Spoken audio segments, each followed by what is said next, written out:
as much as I'm an advocate for subverting expectations, when it goes wrong, it goes horribly wrong. G'day mates and fellow adventurers, my name is Mordecai. A surprisingly common trope for a quest that adventuring parties take on is being tasked by an NPC to track down a particular monster, such as a dragon, or lycanthrope, or some monster that's causing a problem, usually with the goal of resolving that issue. However, Dungeons & Dragons is one of those franchises which actively encourages imagination, with a wide variety of options to classes and ancestries, some of which are monstrous in nature, and often this introduces twists and subverts expectations. Which is great, as it means that while you can rely on tropes or stereotypes in the adventure, it keeps the door open to potential variety. Extend this variety to the prospect of incorporating those monstrous races, and you have something that could subvert so-called conventional tropes rather easily. Here's a bit of trivia for you mates. I'm something of an enthusiast for having birdfolk races present in the campaigns I partake in, be they Kenku or Aarakocra.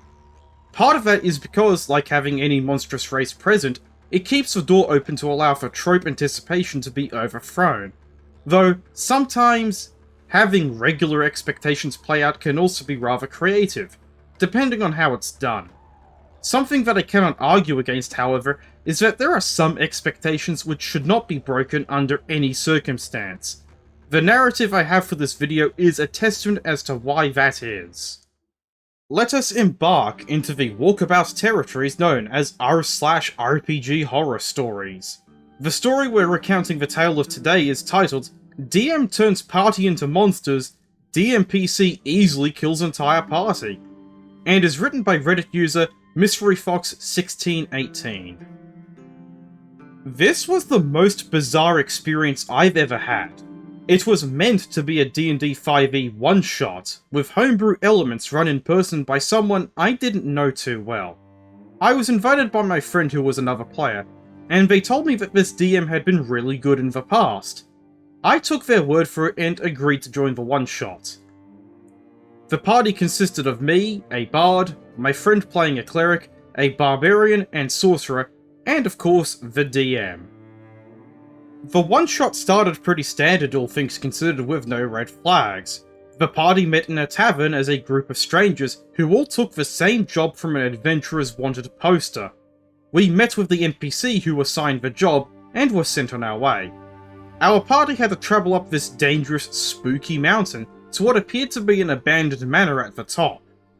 The DM explained that many rumours described this place as being super haunted and filled with monsters. It was around Halloween in real life, so the spooky theme seemed rather fun. Halfway up the mountain, however, the DM describes an encounter with a werewolf. This werewolf was extremely overpowered, to the point where a group of level 5 adventurers would stand no chance against it. It was rolling attacks that did upwards of 25 damage per turn, and I think the least amount of damage it did was 15. Suffice it to say, my character did not live through the encounter, and neither did sorcerers. The cleric and barbarian were able to flee the combat encounter after the barbarian rendered the werewolf prone for 2 whole turns. The DM then asked us to hand over our character sheets and then gave us some pre-made characters. I was now playing an extremely powerful vampire that had abilities and powers I had never heard of. I assumed these abilities and powers were part of the DM's homebrew for this one-shot. An example of one attack I had was called Touch of the Undead, which functioned similarly to Burning Hands, but with necrotic damage, and I rolled 5d12 for damage. It was crazy overpowered, and I was confused about why it was like this. The DM explained to me in Sorcerer that our new characters were not yet in contact with the party. Our characters were in fact awaiting the party's arrival in the manor up ahead. I asked if we were meant to team up with the party, to which the DM got noticeably irritated with the question, as if it was obvious what we were supposed to do.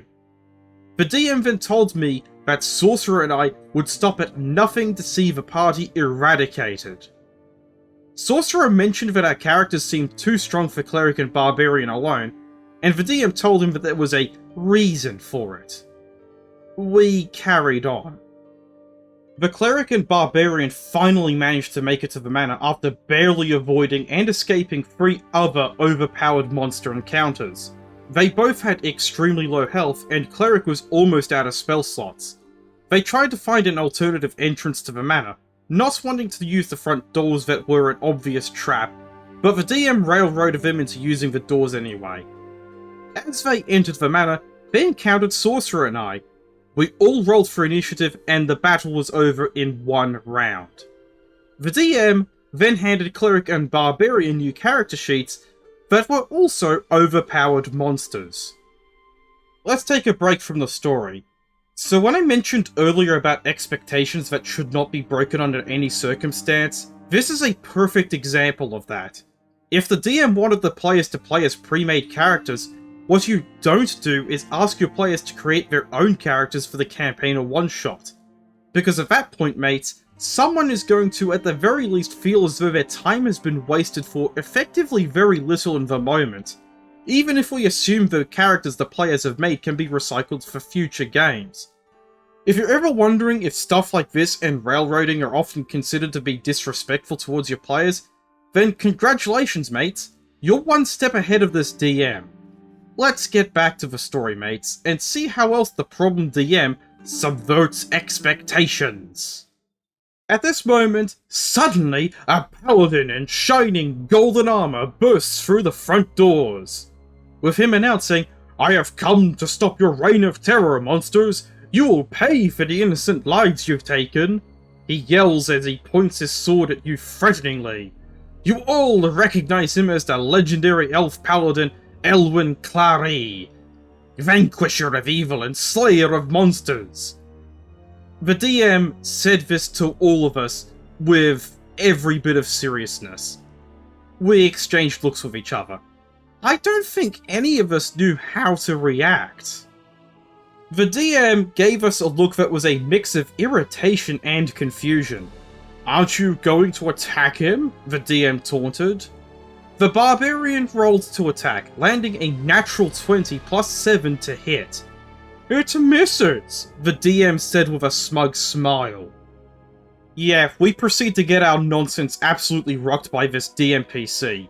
The paladin was hitting us with unreal amounts of damage, and barely taking a single hit from us.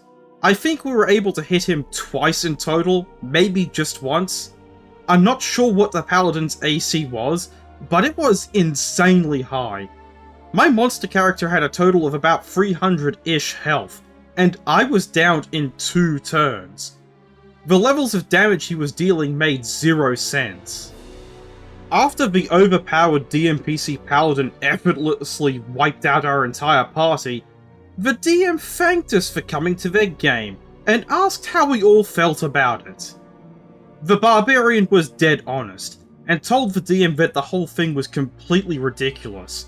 It was hardly a game at all. To this, the DM got into a small argument with the barbarian about it, and all of the players, myself included, left shortly afterward. I never attended a game run by this DM again. My friend who had played the cleric, who invited me, apologized for the way the game went, and explained that the DM had never done anything like that before. They told me that the DM had always run interesting and entertaining one-shots and short campaigns, and never once inserted overpowered DMPCs.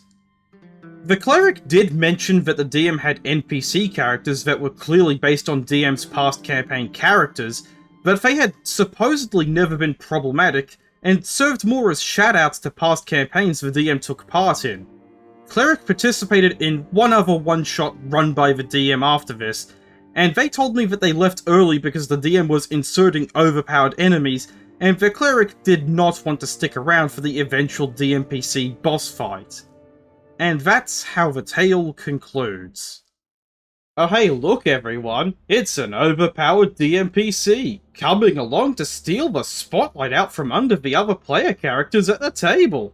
I sure do hope that the players realize that... Okay, no. I can only be so sarcastic when it comes to stuff like this. To briefly recap this whole nonsense the Jumbuck-fueled adventure, you have a group of players create their characters for a spooky-themed one-shot, only to have those characters killed and replaced by a second, more monstrous group, only for that group to be killed off by some Mary Sue piloted by, you guessed it, the DM. Oh, and the DMPC can somehow dodge a natural 20 on an attack roll.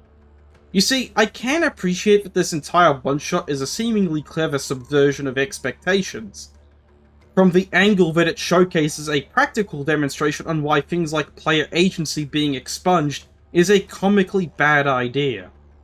This does raise an interesting question, that being, what caused the DM to think that changing to a more "look at what my DMPC can do" vibe was a good idea?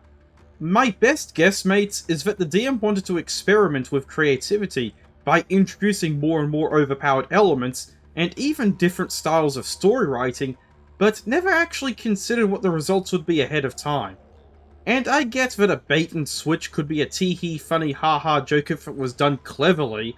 It was pulled on the party twice in quick succession, both times resulting in a party wipe. At that point, it's no longer funny. It's sadistic in the way of, "Wahaha! I'll get you good someday, ha!" The DM being extremely petty about the feedback when he asked for it also convinces me that this DM has lost their marbles. This is one of the risks of attempting to be creative with subverting expectations, mates, which is not realizing ahead of time why certain ideas should never be implemented. To which a simple solution would be to think ahead on what ideas can work effectively, and to remember that subversion of expectations is a consideration, not mandatory. Thanks mates for watching the video. If you like my content and want to see more or wish to support the channel, please hit the subscribe button, and maybe leave the video a like. It's free to do, and every bit of support is highly appreciated. Again, thanks for watching guys, and I shall see you all next time.